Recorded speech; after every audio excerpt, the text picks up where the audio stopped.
کو محبت اتنی دے کہ جتنی اس کو فائدے مند ہو. یہ نہ ہو کہ محبت کے بعد ایک وقت ایسا آتا ہے. اب تو ماشاءاللہ دین کی فضائیں چلتی ہے، ورنہ اکثر دیکھو ان بیچارے گوروں کا اور جن کو دین کی سمجھ نہیں ہے ان کی، اور ان کا کیا حال ہے، ان ماں باپوں کا کیا حال ہے. روتے ہیں کہ ہماری اولادوں کو ہم نے پیدا کیا، ماں کتنی تکلیف سے اللہ گزارتا ہے اور اس کے بعد وہ اولاد وجود میں آتی ہے. لیکن ہماری تربیت کا رخ غلط ہوتا ہے تو وہ کتنا غلط اثر پڑتا ہے کہ سوسائٹی اور ایک معاشرے کو غلط فرد مل جاتا ہے. یہ اللہ کے یہاں جواب دینا ہے. تو تربیت ہوئی تھی اور نبی تھے تو لے کہہ رہے ہیں کہ ابا جی مجھے مینا کی وادی میں لے کر گئے. اللہ تعالیٰ یہ پورا حج باپ بیٹے اور ایک ماں کی کہانی ہے کہ جو انہوں نے اللہ کو ایسا راضی کیا اور اللہ کے حکموں کو ایسا پورا کیا کہ اللہ تعالیٰ نے قیامت تک کے لیے حاجیوں کو، حاجی ابھی جائیں گے کہ جب 8 ذی الحجہ کو مینا پہ پہنچتے ہیں وہ ابراہیم علیہ السلام کی یاد میں کہ وہ بیٹے کو لے کر چلے ہیں،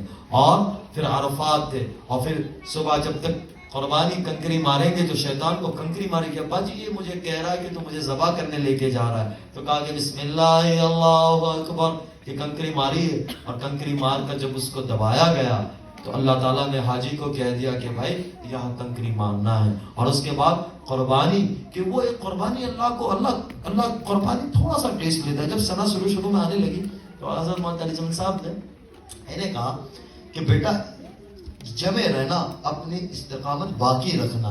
اگر استقامت چھوڑ دی نا تو نہیں چل پاؤ گی، اور استقامت باقی رکھو گی. اللہ 1 سال سے زیادہ اس زمانے میں کسی سے امتحان نہیں لیتا. میں اللہ کی قسم کھا کر میں رسول سے یہ بات کر رہا ہوں کہ 1 سال نہیں 1 مہینہ بھی اللہ نے فرمایا. جب آدمی ارادہ کرتا ہے ساری چیزیں آسان ہو جاتی ہے. یہ تو اس ماحول سے آ رہے ہیں جہاں خاص طور سے انڈو پاک بنگلہ دیش میں جو ساری فیشن اور جو ساری خرافات ہوتی ہیں وہ بالی ووڈ سے آتی ہے. ایسا ہی ہے کہ وہ بالی ووڈ پر اس نے یہ پہنا، اس نے یہ ڈیزائن لایا، اس نے وہ لایا. تو وہ اپنے عروج پہ تھی، 18-20 سال کا 18-20 ایئرس کا کیریئر تھا. لیکن جب دل کے اندر تڑپ پیدا ہو گئی کہ بھائی نہیں اللہ کو پانا ہے تو اللہ تعالیٰ نے سارا آسان کر دیا.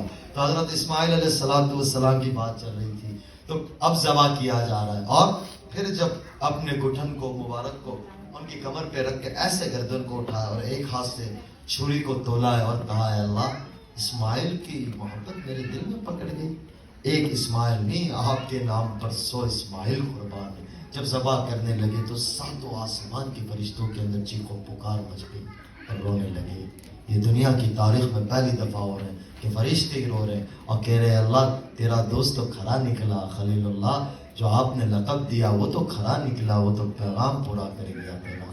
تو یہ سبق ہے. ساری داستان یہ الف لیلا کے قصے نہیں ہیں، یہ ہماری زندگی کا سبق ہے کہ ہم اپنی زندگی کے اندر ہم اپنے اسلاف کی تاریخ کو اٹھا کر دیکھیں. اور اس کے بعد زمانہ 4000 سال آگے چلا جاتا ہے اور 50 سال اور آگے چلا جاتا ہے. میرے نبی صلی اللہ علیہ وسلم کا وجود دنیا کائنات دیکھتی ہے اور میرے اور آپ کے آقا محمد الرسول اللہ صلی اللہ علیہ وسلم تشریف لاتے ہیں اور 40 سال کے بعد نبوت کی طرف سے اعراض کیا جاتا ہے. اور اس کے بعد 10 سال کی تکلیف اور تکالیف کے بعد کہا جاتا ہے کہ طائف کی طرف سفر کرتے ہیں. جب اکثر طائف دیکھا ہوگا، یہ میں اس اتنے بہترین ایئر کنڈیشن ہال میں آپ کو وہ کیا بتاؤں کہ میرے نبی کے ساتھ وہاں کیا ہوا ہے.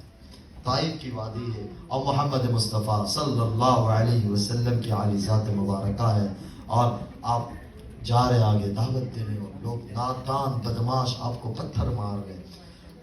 حضرت زید بن حارثہ رضی اللہ تعالیٰ عنہ کہتے ہیں کہ اتنے پتھر پڑے کہ آپ سے چلا نہیں گیا، گشی تاری ہو گئی اور آپ وہیں بیٹھ گئے. کون ہے کائنات کا خلاصہ، کائنات کا دلہا، جو سورج چاند زمین و آسمان یہ سارا وجود محمد مصطفیٰ صلی اللہ علیہ وسلم کی برکت، اور اللہ نے جن سے عشق کیا ہو، اللہ نے جن سے پیار کیا ہو، اور اللہ نے جگہ جگہ